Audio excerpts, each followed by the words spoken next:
चलो बच्चों, तो आज हम लोग स्टेटिस्टिक में चैप्टर नंबर 6 कंटिन्यू करें, जिसका नाम है permutation, combination and binomial expansion.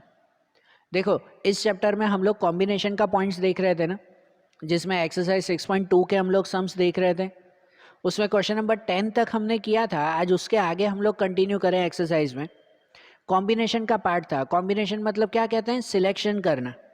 ठीक है ना। हम लोग चैप्टर में पहले हमने देखा था परम्यूटेशन। परम्यूटेशन मतलब कि भाई अरेंजमेंट करना, और कॉम्बिनेशन मीन्स सिलेक्शन करना। उसके रिलेटेड हम लोग सम्स देख रहे थे।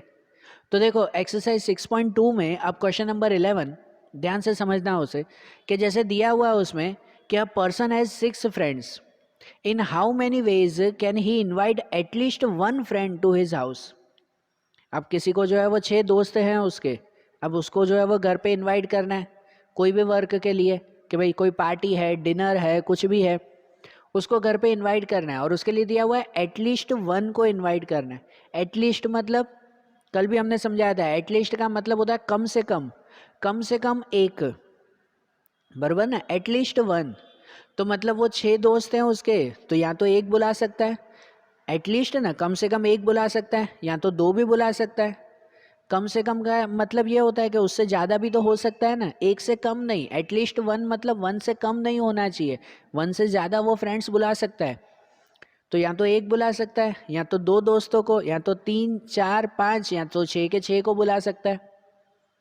कंडीशन यही है ना, बराबर ना। तो इसमें सिंपल सा ऐसे लिख सकते हैं कि जो क्वेश्चन नंबर 11 है, तो उसमें लिखें कि a person invites at least one friend out of 6, के 6 में से उसे एटलीस्ट वन को जो है वो इनवाइट करना है। सो टोटल सिलेक्शन कितना हो जाएगा उसमें? क्या अगर टोटल सिलेक्शन उसमें देखा जाए तो उसमें ऐसा होगा, एटलीस्ट दिया हुआ है ना, तो या तो वो वन फ्रेंड को इनवाइट करेगा, और ना, या तो वो दो फ्रेंड्स को इनवाइट करेगा, बराबर। यहां पे ऐसे लिख सकते हैं भले कि total selection for invitation of, कि भाई इनविटेशन के लिए हम लोग सिलेक्शन कर रहे हैं ना, कि या तो वो वन फ्रेंड को सिलेक्ट करेगा, या तो एटलीस्ट वन, या तो एक, या तो वो एक से ज़्यादा दो को भी बुला सकता है, या तो फिर और कि वो 3 फ्रेंड्स को भी बुला सकता है, या तो और ही आएगा ना, या तो सब में, कि या तो वो 4 को बुला सकता है, और या तो वो 5 को बुला सकता है, और या तो वो 6 को बुला सकता है। 6 के 6 को बुलाएगा। ऐसी कंडीशन बनी कि नहीं उसकी? इसमें कंडीशन ही ऐसी दी गई है आपके क्वेश्चन में कि एटलीस्ट वन, कम से कम एक दोस्त को बुलाना है। एक से ज़्यादा भी वो बुला सकता है। अब उसके है ही 6 दोस्त, तो या तो एक को बुलाएगा, या उससे ज़्यादा दो को बुला सकता है, या 3 4 5 या 6, ऐसा ना। और सब और ना, या तो अब ये जो और है, तो और मतलब सभी कंडीशन में क्या होगा? प्लस होगा। कल भी हमने ऐसे ही सम्स किए थे ना, ब्रैकेट में लिख देते हैं सबको, और फिर अगर और है तो प्लस, एंड हो तो मल्टीप्लाई। तो यहाँ और मतलब सब में क्या होगा? प्लस होगा ना। मतलब ऐसे कह सकते हैं, अब इसकी कंडीशन हम लोग ऐसे लिखें आंसर में कि देखो, वो एक फ्रेंड को बुला सकता है, तो एक फ्रेंड मतलब कितने में से? 6 में से एक, वन फ्रेंड आउट ऑफ 6। या तो वो 6 में से एक को बुला सकता है, तो वो 6C1, 6 में से एक, और मतलब प्लस, ये अकेला ही है ना, इसे ब्रैकेट में लिख दे कि या तो एक फ्रेंड, या तो वो दो को बुलाएगा। दो को बुलाएगा मतलब 6C2, 6 में से दो को बुलाएगा, बराबर ना। और मतलब प्लस, या तो वो 3 को बुलाएगा, मतलब 6 में से 3, 6C3, या तो 4 को बुलाएगा, 6 में से 4, 6C4, या तो 5 को, अगर 6 में से 5 को बुलाएगा, 6C5, और या तो वो 6 के 6 को ही बुलाएगा, 6C6, बराबर कि नहीं? बनी ना ऐसी इंटरेस्टिंग कंडीशन, बराबर। अब ये जो कंडीशन बनी तो अब क्या करें, सबका सॉल्यूशन। तो सबका सॉल्यूशन देखो, जैसे 6C1 तो उसका आंसर तो पता है, चलो 6C आएगा, फिर प्लस 6C2 तो 6C2 का आंसर करो। अब चाहिए तो यहाँ पे भी कर सकते हो, नहीं तो रफ में भी काउंट करके फिर यहाँ आंसर लिख सकते हो। मैं रफ में काउंट करता हूँ, नहीं तो यहाँ स्पेस बरोबर नहीं होगी। आप भले यहाँ पे भी लिख सकते हो कि देखो 6C2 करना है, तो मैं यहाँ पे करूँ 6C2 मतलब 6 को 2 डिजिट मल्टीप्लाई, 6 मल्टीप्लाई 5 और 2 को भी 2 डिजिट मल्टीप्लाई, 2 मल्टीप्लाई 1, ऐसे ही करते हैं ना। अब इतने सम हो गए, अब तो कॉम्बिनेशन की कंडीशन याद है ना, बरोबर ना, कि देखो 6C2 मतलब 6 को 2 डिजिट मल्टीप्लाई डिसेंडिंग ऑर्डर में, 6 मल्टीप्लाई 5 और नीचे 2 को भी मल्टीप्लाई, तो इनका कैंसलेशन करो, क्या होगा कि ये 2 3 जा और 3 5 जा 15, मतलब 6C2 उसका आंसर कितना मिलेगा, 15 मिलेगा। भले डायरेक्ट बाहर भी लिख सकते हो, मैं ब्रैकेट में लिख रहा हूँ कि अलग अलग पता चले। और प्लस इसकी कंडीशन भले यहाँ काउंट करो 6C3, यहाँ रफ में काउंट करो 6C3 मतलब 6 को 3 डिजिट मल्टीप्लाई, तो 6 को 3 डिजिट मल्टीप्लाई, 6 मल्टीप्लाई 5 मल्टीप्लाई 4 और नीचे 3 को भी 3 डिजिट मल्टीप्लाई, 3 मल्टीप्लाई 2 मल्टीप्लाई 1, ठीक है। तो इसमें अगर देखें ना तो देखो ये 3 2 जा 6 वो कट हो जाएगा, 3 2 जा 6 बचा 5 4 जा 20, मतलब 6C3 उसका आंसर कितना मिल जाएगा, 20 मिल जाएगा, बराबर।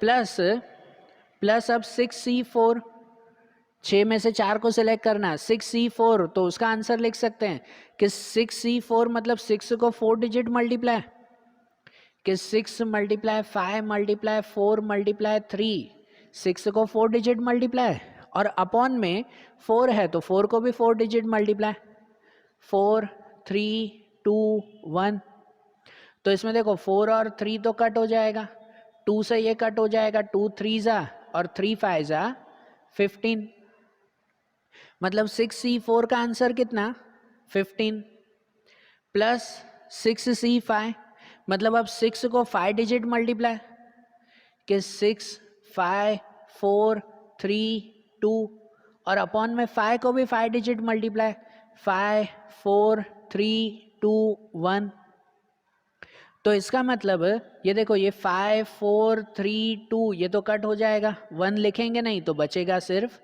6, तो 6C5 का आंसर कितना, तो वो आंसर 6 और प्लस प्लस 6C6 तो 6C6 का आंसर तो 1 ही आता है, N और R दोनों सेम हो तो उसका आंसर 1 ही आएगा फिर, बराबर ना।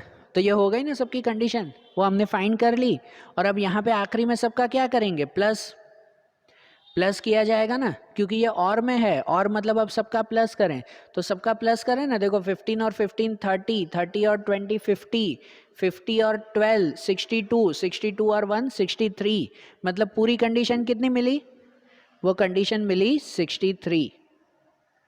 तो जो उस पर्सन को एटलीस्ट वन फ्रेंड, कम से कम एक दोस्त को बुलाना था ना, एक से ज़्यादा भी वो बुला सकता है, तो उसमें टोटल 63 वेज हो सकता है, 63 वेज में 63 टाइप्स में वो अपने फ्रेंड को बुला सकता है, बराबर।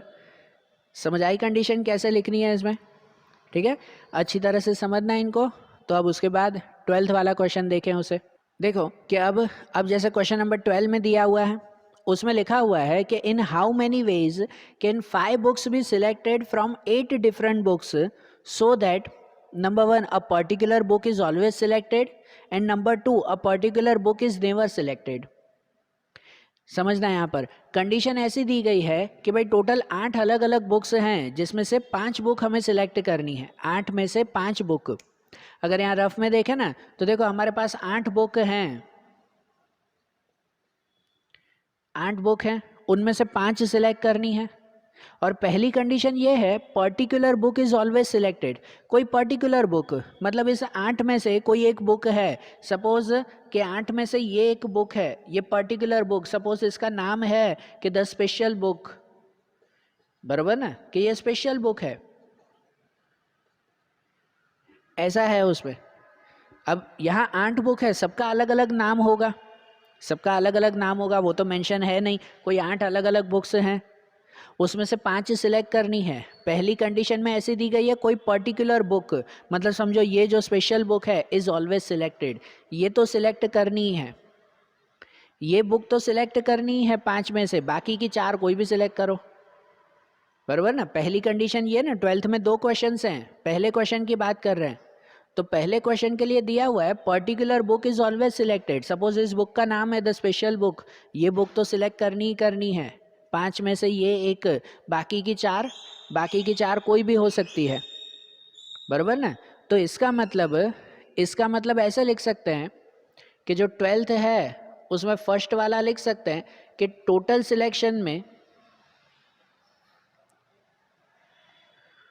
सिलेक्शन में ऐसा होगा कि जो पर्टिकुलर बुक है वो सिलेक्ट करनी है, और ये पर्टिकुलर बुक एक ही है ना, ये एक ही बुक है ना, और वो एक में से ही एक सिलेक्ट करनी है। और बाकी की जो 4 बुक है, हमें टोटल 5 बुक सिलेक्ट करनी है, जिसमें ये एक फिक्स, और बाकी की जो 4 सिलेक्ट करनी होगी वो 4 इन 7 में से कोई भी हो सकती है, बाकी की 4 उस 7 में से कोई भी सिलेक्ट करो। तो देखो टोटल सिलेक्शन में ऐसे लिख सकते हैं कि टोटल सिलेक्शन में वन पर्टिकुलर बुक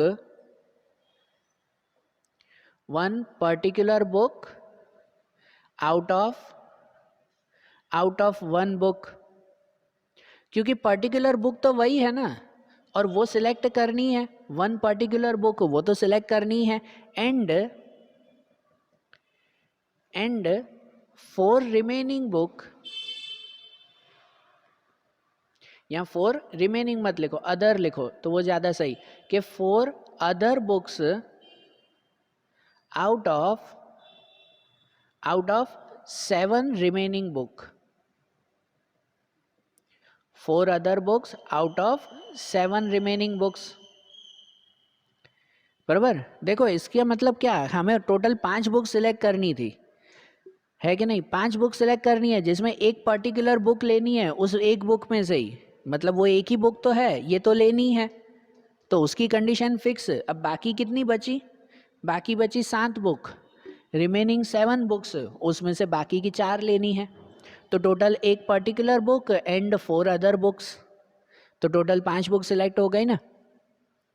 समझ आ रही है ना बात है, कि इसीलिए ये 5 बुक ऐसे सिलेक्ट करनी है। अब जैसे उसमें 1 पर्टिकुलर बुक लेनी है, तो उसके लिए कंडीशन आ जाएगा कि 1 पर्टिकुलर बुक तो वो एक ही है, जो जैसे मैंने बॉक्स बनाया है वो एक ही बुक है, तो उसके लिए लिख सकते हैं 1C1, कि उस एक में से ही एक लेनी है, एंड मतलब मल्टीप्लाई, बाकी की 4 बुक उस 7 में से लेनी है, बाकी की जो 7 बची उसमें से वो लेनी है, तो उसके लिए कंडीशन आएगा 7C4,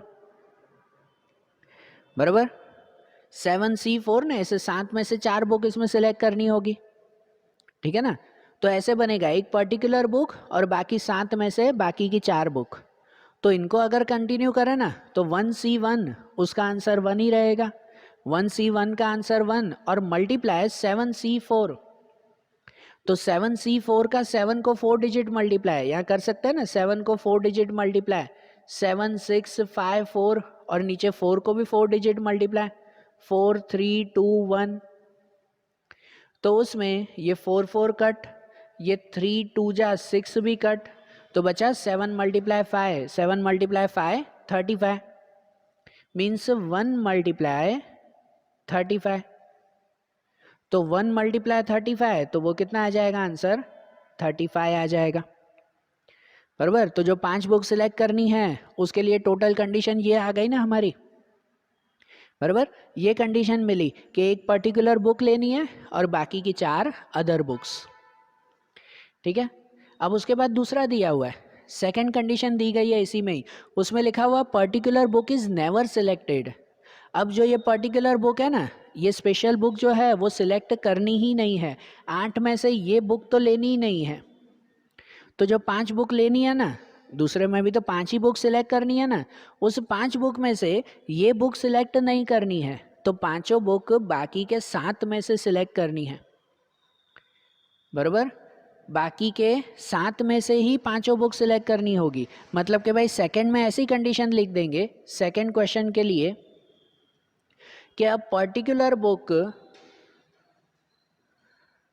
particular book is never selected, so selection of 5 books out of 7 remaining books, कि एक बुक तो सिलेक्ट करनी ही नहीं है, वो तो लेना ही नहीं है, तो बाकी की 7 बुक बची ना, कि उसे 7 में से 5 सिलेक्ट करनी होगी। मतलब उसकी कंडीशन कैसी बनेगी? उसकी कंडीशन बनेगी 7C5, ये अकेला ही ये बुक नहीं लेनी है, बाकी के 7 में से ही 5 लेनी है, बराबर ना। पहली कंडीशन क्या थी कि वो बुक कंपलसरी लेनी है, तो उसके लिए अलग लिखा 1C1, और बाकी की 4 बुक बाकी की 7 बुक में से, ठीक है। और यहाँ पांचों बुक इस 7 में से ही लेनी है, ये बुक सिलेक्ट ही नहीं करनी। तो 7C5 का आंसर क्या?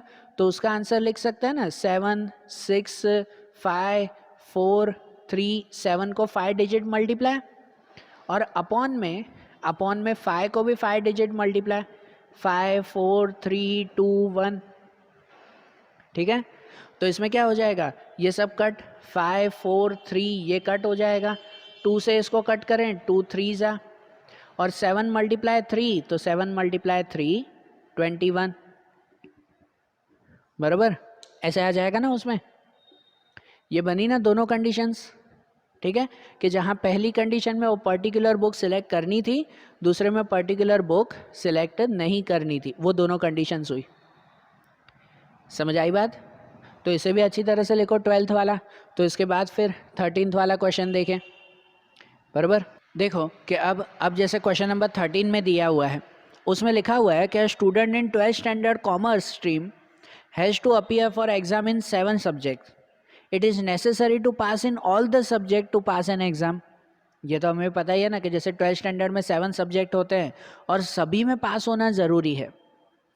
Certain minimum marks must be obtain to pass in an subject, हर सब्जेक्ट में मिनिमम मार्क्स आने चाहिए, कि जैसे हमें पता है कि 100 में से 35 मार्क्स होने चाहिए, तो भाई वो पास कहलाता है। इन how many ways can a student appearing for an exam fail, तो हमें इसमें फाइंड करना है पॉसिबिलिटीज़ या कंडीशंस फाइंड करनी है, तो वो स्टूडेंट एग्जाम में फेल हो उसकी कंडीशन हमें ढूंढनी है, पास की नहीं, फेल की। पास के लिए तो पता है कि वो सातों के सातों में अगर पास होगा तो ही वो पास कहलाएगा, नहीं तो नहीं कहलाएगा। तो हमें कंडीशन फेल की ढूंढनी है कि वो स्टूडेंट फेल कब कहलाएगा।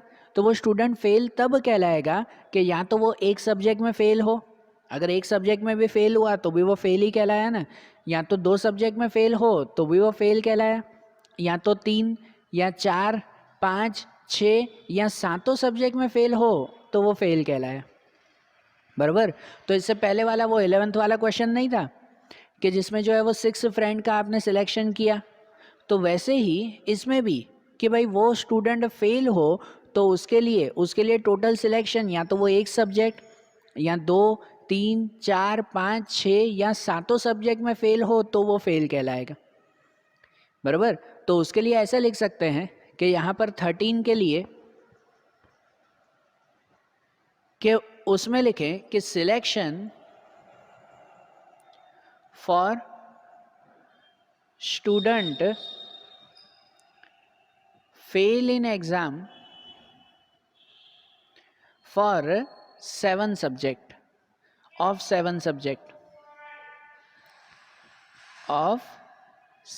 सब्जेक्ट कि 7 सब्जेक्ट में वो फेल कब कहलाएगा कि जब या तो वो एक सब्जेक्ट में फेल हो, और या तो वो 2 सब्जेक्ट में फेल हो, और या तो वो 3 सब्जेक्ट में फेल हो जाए, बराबर, तो भी वो फेल ही कहलाएगा ना। या तो फिर और वो 4 सब्जेक्ट में फेल हो, और वो 5 सब्जेक्ट में फेल हो, और वो 6 सब्जेक्ट में फेल हो, या तो फिर लास्ट में और वो 7 सब्जेक्ट में फेल हो।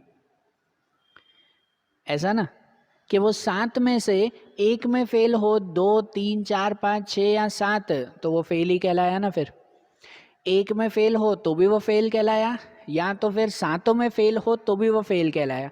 पास तो तभी कहलाता है कि जब वो सातों में पास हो जाए तो ही पास कहलाएगा, बराबर ना। बाकी तो इन सभी कंडीशन में वो फेल कहलाया कि नहीं, ठीक है।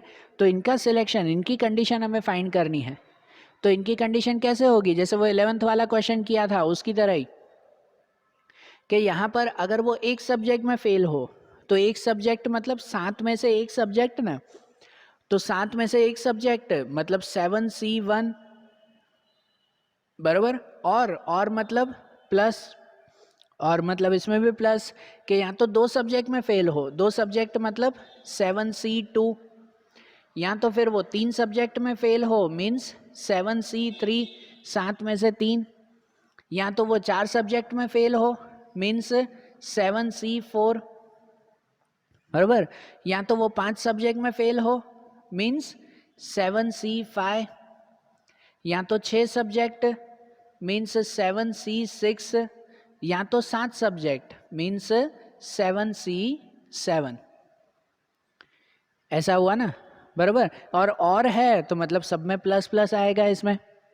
अब इन सबको सॉल्व करें ना, सबको सॉल्व करें कि देखो जैसे कि पहले 7C1, तो 7C1 का आंसर 7, 7C1, 7 को 1 डिजिट 7 ही रहेगा, प्लस 7C2, तो 7C2 का आंसर चाहिए तो यहाँ कैलकुलेशन कर सकते हो, नहीं तो रफ में करो कैलकुलेशन, यहाँ आंसर लिखो, बराबर ना। मैं यहाँ पे कैलकुलेशन करूँगा पूरा भर जाएगा, तो इससे अच्छा रफ में करते हैं कैलकुलेशन कि देखो 7C2 मतलब 7 को 2 डिजिट मल्टीप्लाई, 7 मल्टीप्लाई 6, नीचे 2 को भी मल्टीप्लाई, 2 मल्टीप्लाई 1, तो इसकी कंडीशन क्या आ जाएगी, इसकी कंडीशन आ जाएगी ये 2 3 और 7 3 21, बराबर। मतलब 7C2 उसका आंसर मिल जाएगा 21, प्लस 7C3, 7 को 3 डिजिट मल्टीप्लाई, तो 7 को 3 डिजिट मल्टीप्लाई मीन्स 7 6 5,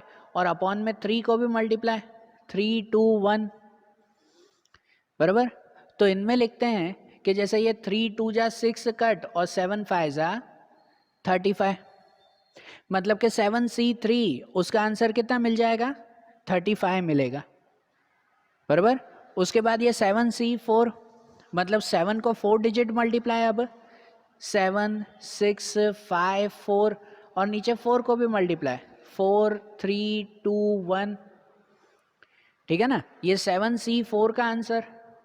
तो इसके आंसर में देखो कि ये 4 4 कट, 3 2 6 भी कट, तो बचा 7 5 35, मीन्स 7C4 उसका आंसर भी मिला 35, प्लस 7C5, तो 7C5 मीन्स 7 को अब 5 डिजिट मल्टीप्लाई, कि 7 को 5 डिजिट मल्टीप्लाई, 7 6 5 4 3, और नीचे 5 को भी मल्टीप्लाई, 5 4 3 2 1, जिसमें ये 5 4 3 तो कट हो जाएगा, 2 से इसको कट करेंगे, 2 3 और 7 3 21, मतलब कि ये 7C5 उसका आंसर कितना मिलेगा, 21 मिलेगा।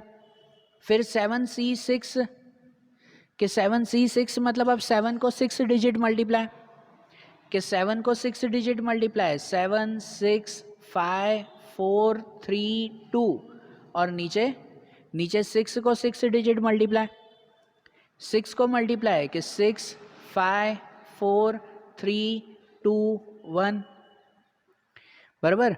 तो इन सबको भी अगर कट करें तो देखो ये 6 5 4 3 2 सब कट हो जाएगा, बचेगा सिर्फ 7, बराबर। तो 7C6 उसका आंसर 7, एंड प्लस 7C7, तो 7C7 का आंसर तो 1 ही आएगा, दोनों सेम हो तो उसका आंसर हमेशा 1 आएगा उसमें।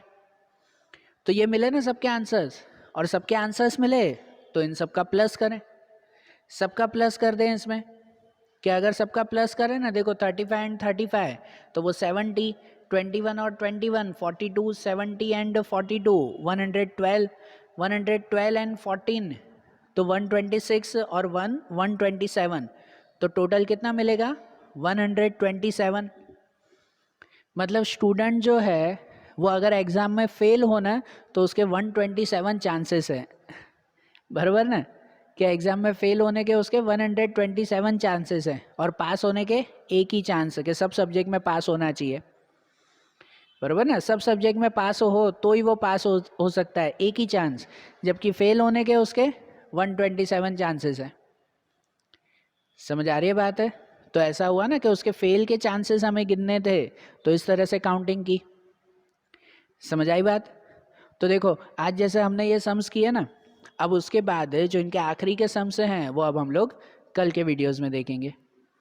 Okay, thank you.